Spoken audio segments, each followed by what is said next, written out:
in the chaos of Iraq. They rely on bravery, loyalty, and yes, on luck. But what happens when luck turns to sacrifice? If I lived, I was gonna lose my leg.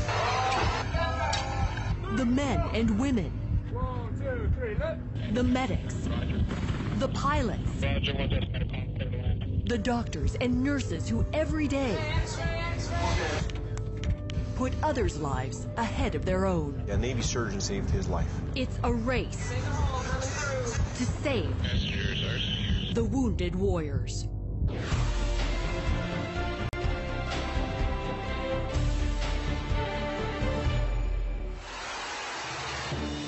The firefights, the car bombs, the improvised explosive devices, or IEDs, the wounding of U.S. troops. So begins their medical journey home. Amidst the chaos, the pain, Army medics or Navy corpsmen take life-saving action. The fight continues around them.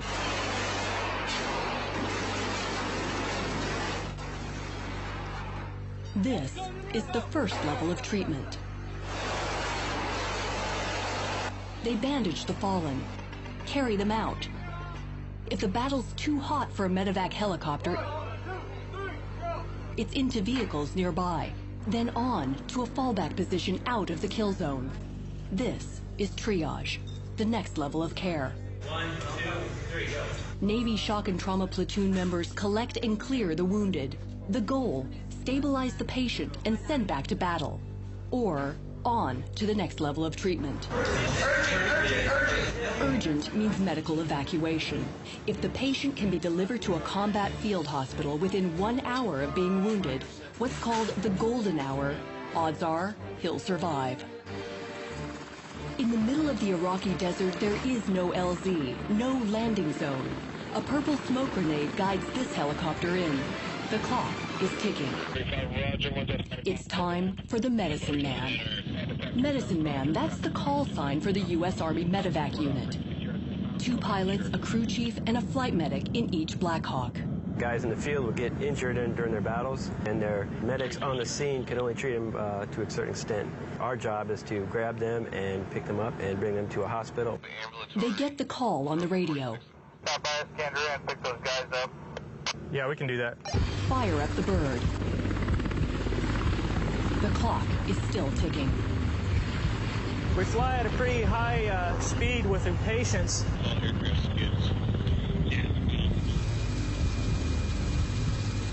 Care begins in flight.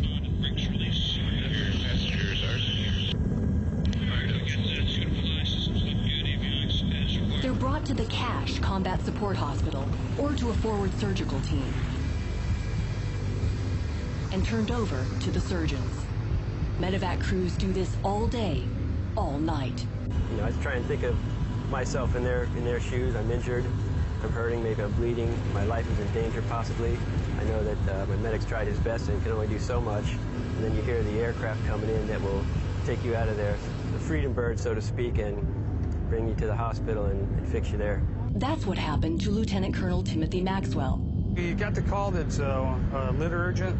A Marine injured, in and out of consciousness. Picked him up, he'd had a mortar explode near him. He had shrapnel all through his left side. He had a fractured left leg and a possible fracture in his left arm. So I make sure all the bleeding still stopped, and I just manage his airway and monitor his vitals all the way back to the CASH.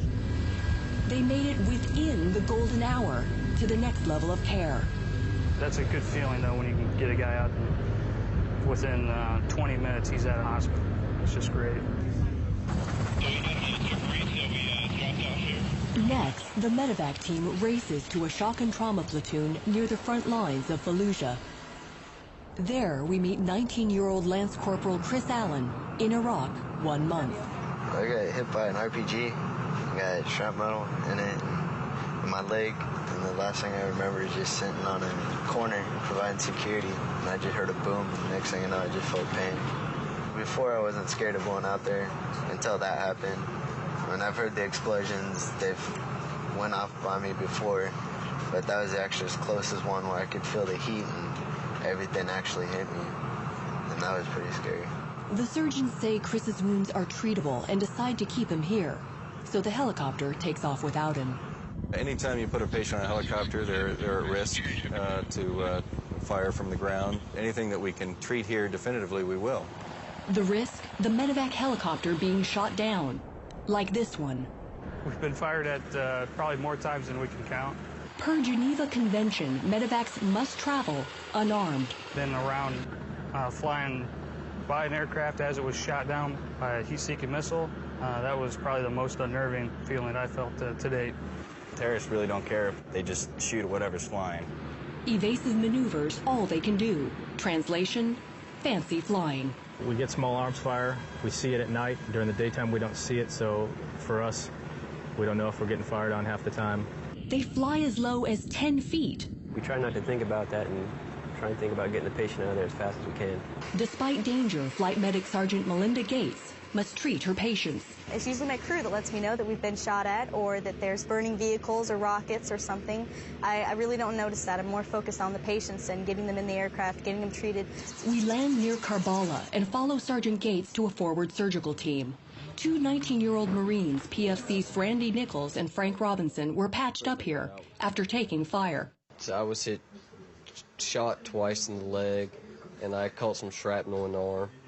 I had ran out of ammo, so I got back in, tried to get more. I turned around and get out, and I got hit with a bullet in the shoulder.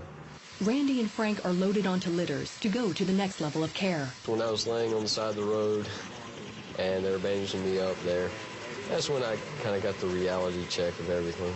I was thinking, wow, I'm actually human again, and things do happen and you can get hurt. Sergeant Gates monitors their vitals. Medical care has come so far in the past few years, and guys like that may have died from infection or something like that. The two privates are delivered to the CASH, Combat Support Hospital, Baghdad. Sergeant Gates hands them over to the doctors. They've made it to the ER. Where'd you get shot? In the leg. In the leg. For now, medevac mission accomplished. Coming up, life and death at the Combat Support Hospital. He's in tough shape. He's in the fight of his life. We continue with the wounded warriors on their medical journey.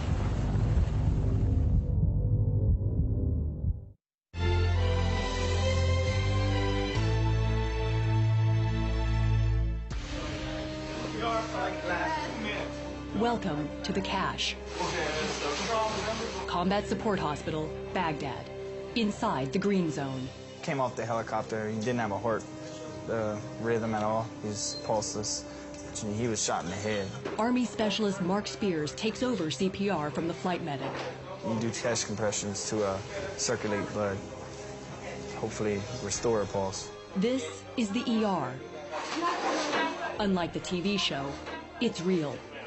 We're done. There's nothing we can do to help. All too real for 23-year-old Spears.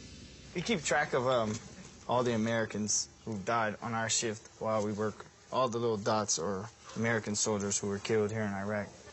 He also marks the attacks on his hospital. I used to keep track of how many times we got bombed with lines, but we get bombed a lot more than we get dots. And I've probably been around like 10 times if I kept track of that. Green zone's a pretty big target for the Iraqis. They like to shoot at us. We've had a couple of mortar rounds hit the hospital, but as you can see, it's pretty well fortified. It's always in the back of your mind, you know, every time you go outside, a mortar round can hit right by you and kill you. There's nothing you can do about it. We try to do our job the best we can and hope for the best. Heart attack times 3 hours, head injury, right hand and right leg. For doctors like Captain Sudeep Bose, the work here is raw, dirty, gut-wrenching. I mean, most of them are explosive sort of injuries, like improvised explosive devices or car bombs or bombs in anything, basically, soda cans, cars, dead animals, whatever. Blood and the guts, you're kind of trained for that as a doctor and you're ready for it. But what's different here is there's another level of attachment to your patients, which are the soldiers, because, you know, they're like all of us. They left the States, they're hoping to go back. And the wounded keep coming and coming.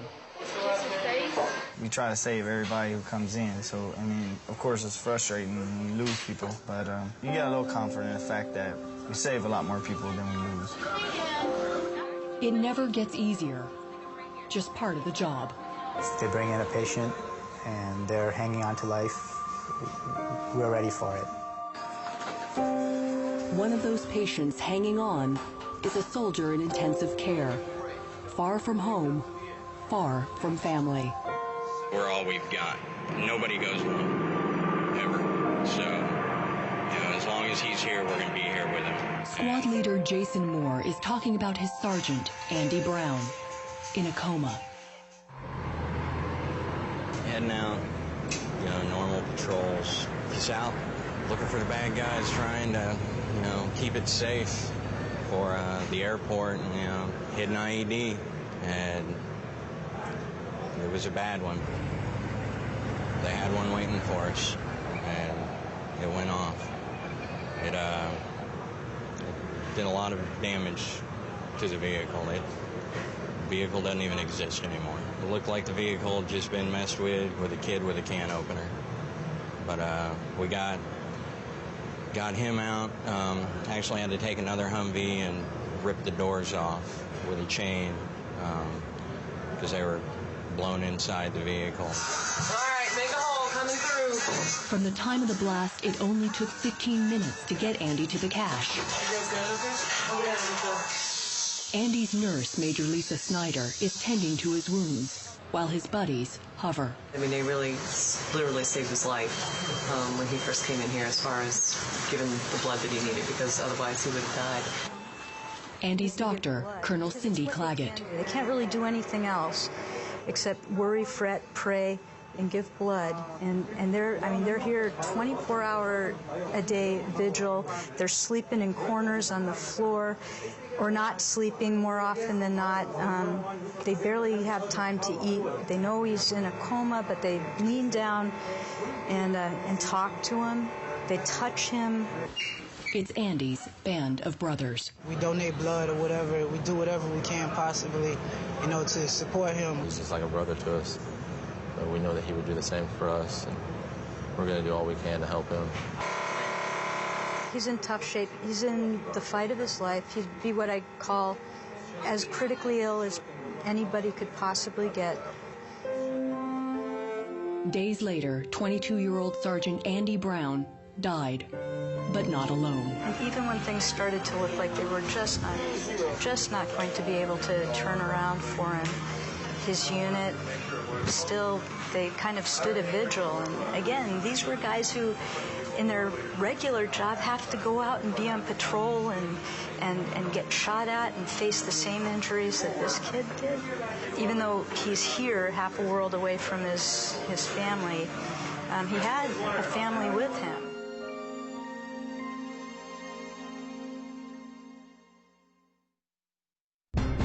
Coming up. Most of the time, we're under attack. We don't stop what we're doing just because this attack is going on. We'll show you the fight to save lives in the most dangerous place on Earth.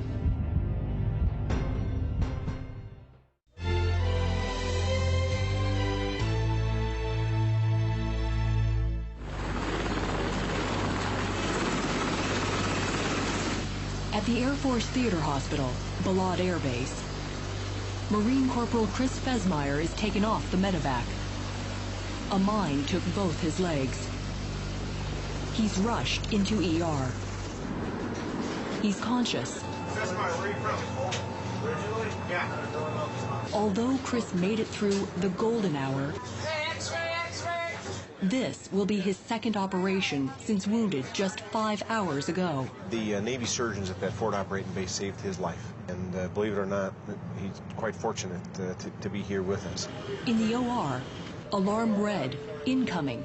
We're under attack by mortars or rockets. And this is the most frequently attacked base in Iraq.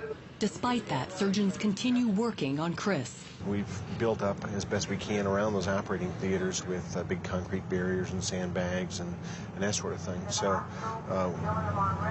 still an alarm red. Those folks that aren't scrubbed in sterile gear do have the opportunity, if they can get to their gear safely, put on a helmet or flak vest. We don't stop what we're doing just because this attack is going on. Chris, you're doing great, buddy. Chris, you're doing great. Chris is then taken to ICU, where we meet up again with Lieutenant Colonel Tim Maxwell. He's in critical condition, in and out of consciousness. Alarm red again. It means that there's imminent danger. Most of the time, we're under attack. Maxwell's nurse stays by his side. You can't leave them because they're critical patients. So you have to stay at the bedside and go ahead and perform your duties just like, if you were not in a code red. Yeah, this is heavy and it's hot, and I can't wait to get out of it because it hurts my back. Alarm red finally over, but their work here today has just begun. Baghdad is bringing two helicopters full of casualties from 2 bombs exploding in Baghdad's green zone. Just take a deep breath. You know what you got to do. Manpower, roll them into the ER as we need be, as we deem it critical or not critical, and then we'll go from there, okay? Right. Everybody ready? The medevacs arrive. Patient after patient. This is what's called a mass casualty. The medevacs bring more and more. And they race to the ER.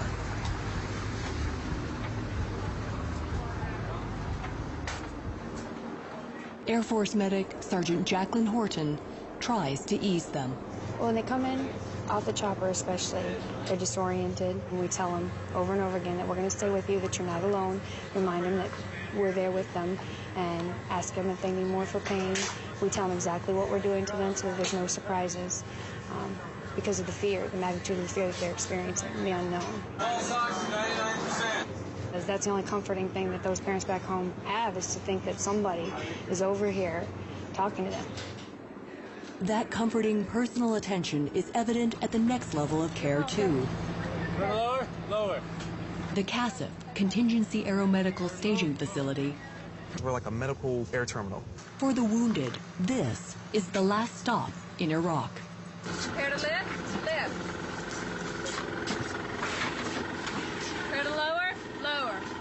Make sure that he's even on this litter. Get him here, we get him medicated, and get him comfortable. Here, we meet Gunnery Sergeant Mel Greer, shot in the leg, ambushed in the dangerous city of Ramadi. Basically, from my ankle down, I can't feel my foot whatsoever.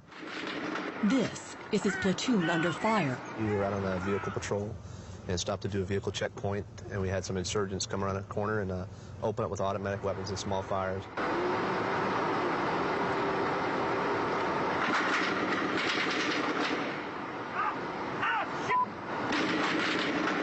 And this is Mel's combat video. Gunny, he's hitting the right leg. Automatic weapons fire. It's, less than 1/10 of a second between rounds. It hit my pistol and hit my leg and knocked me down, and hell's fury just unleashed. There it goes. Good shot. He's taken fire countless times. Just that night prior, I'd only gotten about 3 hours of sleep in the last 30 hours. We'd gone out for a security run, and the boxcar got hit by 3 IEDs and then small arms fire. And then less than 12 hours later, we were right back out and got hit again. So, being aggressive. Mel and other patients must wait here for the next plane out of country. Tech Sergeant George Denby, an emergency medic for 18 years, checks on them. You need a blanket or anything? All right. He works closely with Master Sergeant Nancy Peck, an emergency medic for 21 years. It's hard, even for these seasoned vets. They just pull at your heartstrings. They're sacrifice. They're humble. They don't want to go back home. They want to go back to the fight, back to the unit. Some of these patients that we get here, they haven't bathed in days. They've eaten out of a box.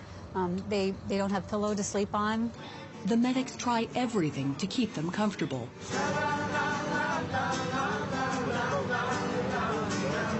We we have some patients, some pretty serious patients right next, and you're right next to another patient.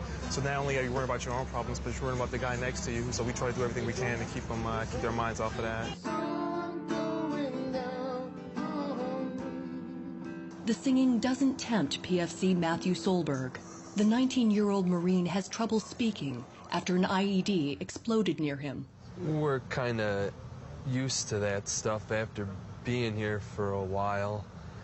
You just kind of get over it and do your job. Then, alarm red, incoming. In the middle of all this, more wounded arrive. Among them, Lance Corporal Chris Allen, injured by a rocket-propelled grenade near Fallujah. Like all patients, Chris is checked for hidden explosives. Then, checked medically. I'm doing pretty good. Much better. I saw you guys the first time. But flashbacks are bothering him. Yeah, all the time. Usually when I'm sleeping, it comes back or... The touches of home here, courtesy of the medics, help Chris. Little flag's cool. I love this one. This is going to be with me all the time now. So whenever I get down, I can just think of it and realize what I'm fighting for. And a little picture, it says thank you.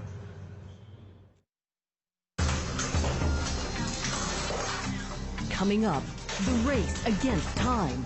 We have about 65 patients for 7 people to take care of. Have to keep them alive because we can have the best doctors back home. If we can't take them there, they can't do anything for them back home. A rare inside look at the plane that will take them out of Iraq.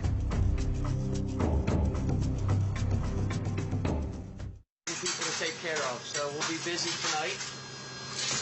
But the patients will be glad to go home. This is for emergency oxygen. This isn't even our job yet. That's part of our job. It's part of our job.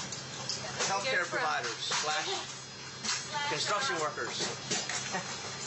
Back at the CASIF, or Medical Air Terminal, Lift. the patients, like Gunny Sergeant Mel Greer, are ready to go. My country will take care of me, no matter what. Okay. Prepare lift. Got it? Got it. Good job, guys.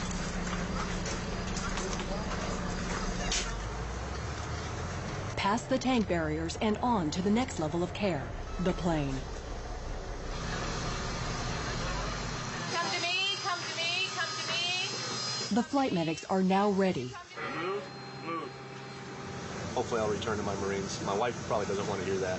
Litter patients like Mel first. Thank you, sir, for your service. We really appreciate it. Move. Good luck. On my command, we're gonna rack them. Ready, rack. Watch his foot. Thank you. You all right, Mel? Doing good, bud. Next, ambulatories like PFC Matthew Solberg. Matthew has a speech problem from a head injury. Got a seat right here. Look for your seatbelt. You know how to put it on. Then, Lance Corporal Chris Allen, hit by an RPG. Chris needs a little help boarding. Last on, critical patients from intensive care. Marine Corporal Chris Fesmeyer, a mine took both his legs. Chris is coming straight from surgery. Then, Lieutenant Colonel Tim Maxwell, who took shrapnel to the head from a mortar. Maxwell was in the ICU during alarm red. 1, 2, 3. You look at some of these injuries, it just punch you right in the stomach. So you feel sorry, but you're happy that they're getting out of here. You know, you're happy for them. Okay, they're going. You know, they're closer to seeing their families and going home. This is the last thing the wounded warriors will see in Iraq. The plane goes dark for tactical takeoff. This is light discipline, only low red light until we clear Iraqi airspace. For those who can, vest and helmet in case of incoming fire. This is hostile territory. The tactical takeoff spirals to avoid any ground fire, hurts Matthew's head. The flight medics go to work. Using chemical glow sticks or tiny lights, they squeeze between patients and litters. Cargo light shines briefly in back. Matthew uses it to climb into a litter to rest his head. After clearing a rocky airspace, lights on. Chris also tries to get comfortable. Heavy flak vests come off. Mel's restless. Medics are working on patients beside and above him, climbing up the stacks of litters around him. He worries they'll step on his injured leg and foot. Accidentally, they do. It's difficult work under difficult conditions. Have to keep them alive because we can have the best doctors back home if we can't take them there and keep them alive on the way. They can't do anything for them back home. About 6 hours later, touchdown. Ramstein Air Base, Germany. The patients are offloaded. Chris looks around at the rain, the cold. You ready to move? Move. Keep them in here, but out there in the way. Got it? Got it? Matthew wakes up. And Mel is tucked in against the freezing temperatures. Okay, move. Next stop, Landstuhl Regional Medical Center, the next level of care. They arrive at the biggest military hospital outside the U.S. How you doing, Mel? Mel is headed straight to more surgery. Next, Matthew.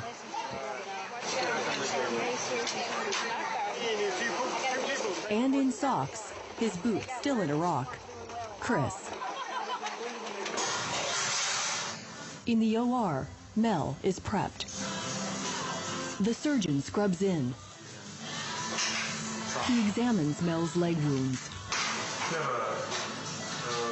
type of risk factor.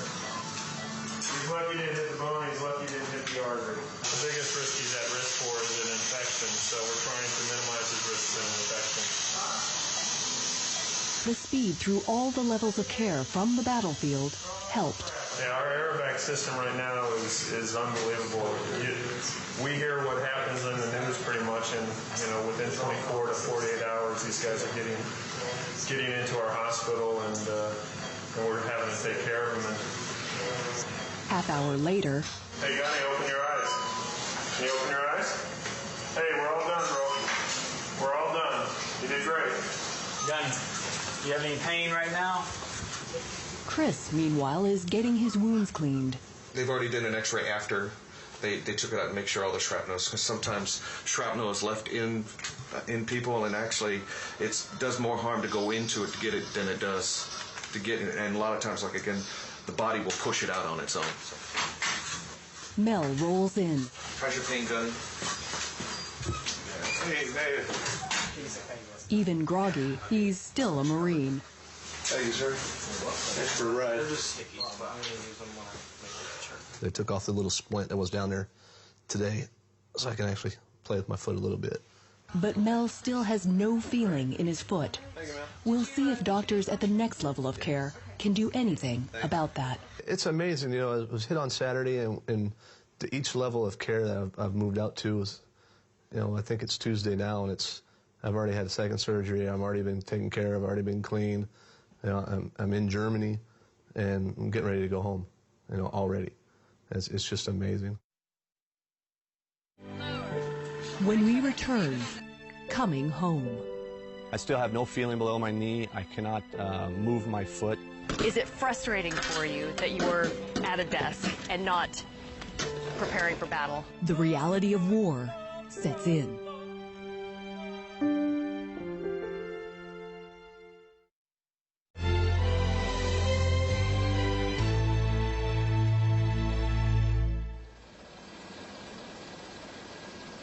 Lieutenant Colonel Tim Maxwell took shrapnel to the head after a mortar attack.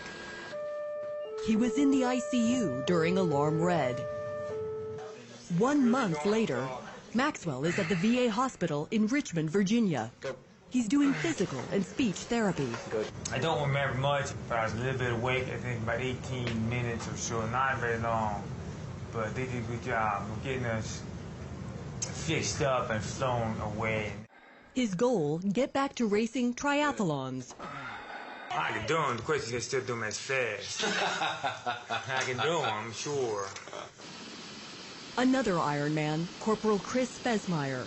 A mine took both his legs. Surgeons operated on him at Balad Air Base. Then Chris was sent to Walter Reed Army Medical Center. During therapy, Chris shares for the first time what happened when his Humvee hit the mine. And as I was like up like this, my legs were just dangling down like a rag doll. And I knew from there that if I lived, I was going to lose my leg. That was probably the biggest fight, was just to live, because I could feel myself, all the blood leaving my body through my legs. It was just draining out of me. But at that point, I tried to hold on to somebody's hand, and I knew I was gonna die, but just thought to myself, there's a lot of things I have to live for, and I couldn't die in that place. Chris plans to get out of the Corps, get a PhD, and teach English. I gotta keep myself doing really well in order to walk again, because that's what I want more than anything else. Thanks. The other Chris, Lance Corporal Chris Allen, was injured near Fallujah. I got hit by an RPG. Chris made it back to Camp Pendleton, California, as did Private First Class Matthew Solberg. I don't really remember much. That was right after his head injury. Matthew's speech is now back to normal. And remember PFC's Randy Nichols and Frank Robinson? They were shot in a firefight near Karbala. We never expected to be invited to Randy's wedding. Randy, will you have Amanda to be your wedded wife? I will. This, the day right before Randy reported back to Camp Lejeune. You may kiss your bride. And finally, Gunnery Sergeant Mel Greer. Mel had leg surgery in Germany. Then, more surgery here at the Naval Hospital at Camp Pendleton. Gunny's gonna tilt your chin up. Good. Take some nice deep breaths for me. Mel's had 10 operations since coming home. He still has nerve damage in his foot. There's nothing you can do because his nerve's intact. It's just been, it's not been transected. It's just been severely bruised by the injury from the AK-47. Afterwards, I also feel guilty that I'm not back in Iraq with my Marines that are out there. It's very hard, trying to sit here and realize that, hey, I'm okay, but what about my Marines, and what about the Marines, all of the Marines in Iraq? It's tough. 1 year later, I catch up with Mel Greer as his Marines retrain for Iraq.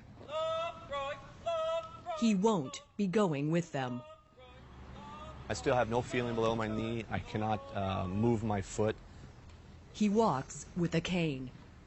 I sit in an office environment now. My legs get cramped and muscles get, tired. It's just a long, painful day. Mel's pushing the training of these Marines forward, even though he's now in the background.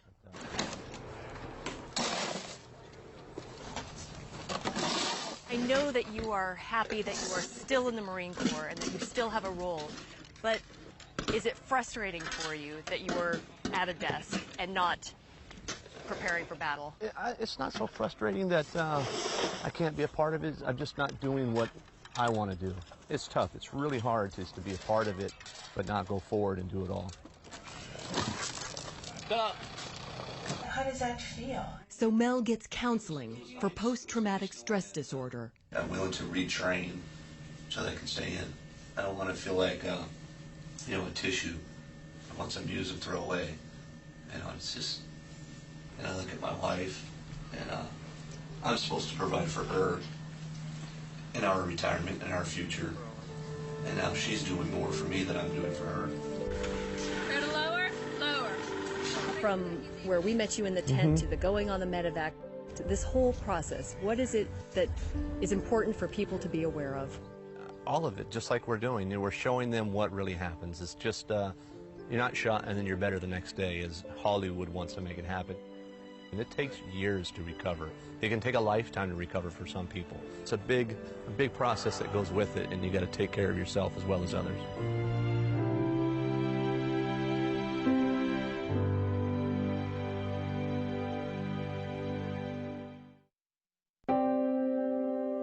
Despite medical breakthroughs, not all warriors will make it home. In my heart and in my mind, I realize everyone did everything they possibly could.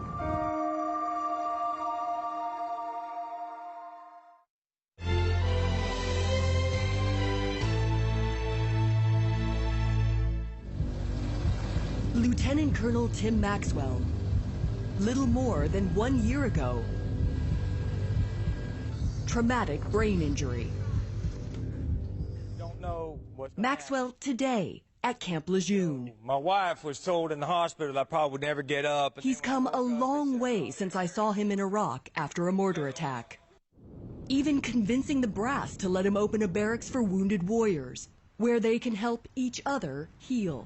This place, these barracks, Maxwell Hall, for the wounded warriors, is this maybe the last level of care as these wounded warriors get home? It's something for them to move on? It is.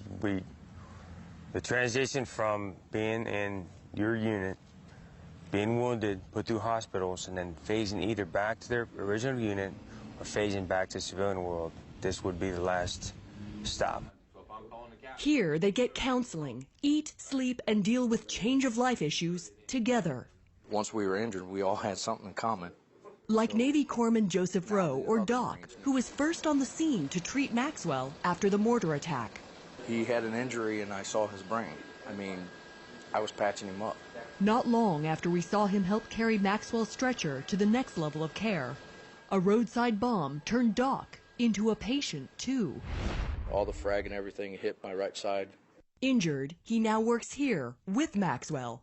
You're the guy that helped save his life in Iraq, and now the two of you are trying to help other wounded warriors with this barracks. I think this could possibly be the final level, that once they go through all that and all the stress and all the recovery and all the work they do for themselves and the echelons of care, now they can come here and relax and heal.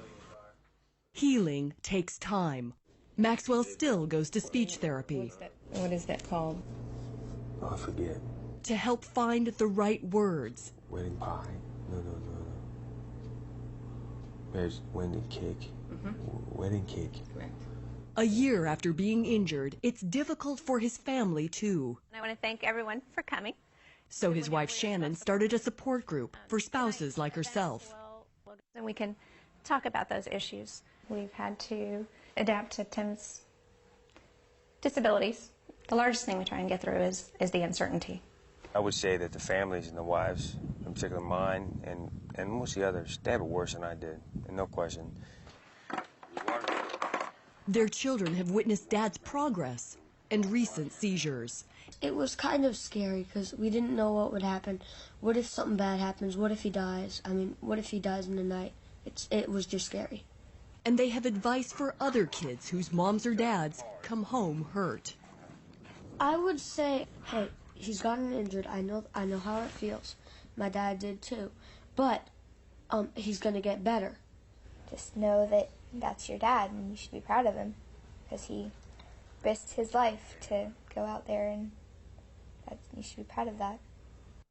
And they're proud of what he's doing now, opening the first Wounded Warriors barracks in America. These kids go home, there's nobody around to talk to. Your family doesn't understand. Your friends, from back home don't understand. We do. No matter if you're Army, Navy, Air Force, or Marines. Once you've been hurt and you're a wounded warrior, you understand. Maybe this happened to me on purpose. I'm not a very religious guy, but maybe I got wounded so I would do this for a living. I don't know. We all know, what it feels like to be wounded, what it feels like to come home, and this is our home. Not all we met in Iraq made it home alive. They always made it very clear to us that he was very, very critical. We met Sergeant Andy Brown at the Combat Support Hospital in Baghdad. Despite the efforts of his surgeons and his unit standing by and giving blood, Andy lost the fight.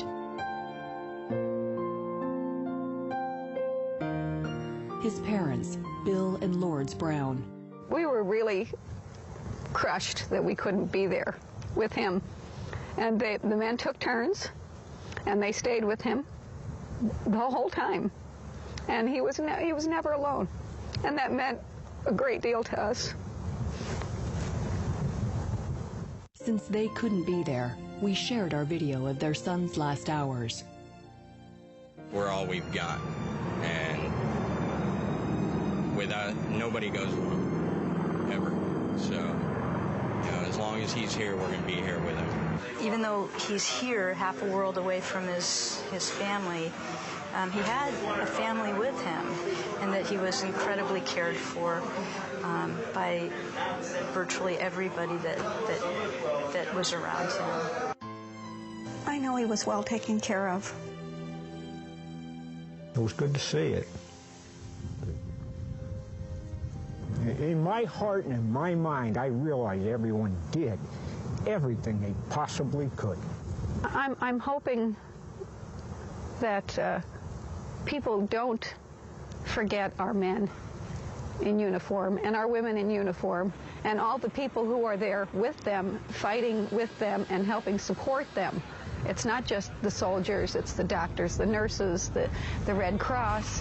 It's also the medics, the air crews, an entire military operation trying to get each patient to the next level of care. Trying to get each wounded warrior home.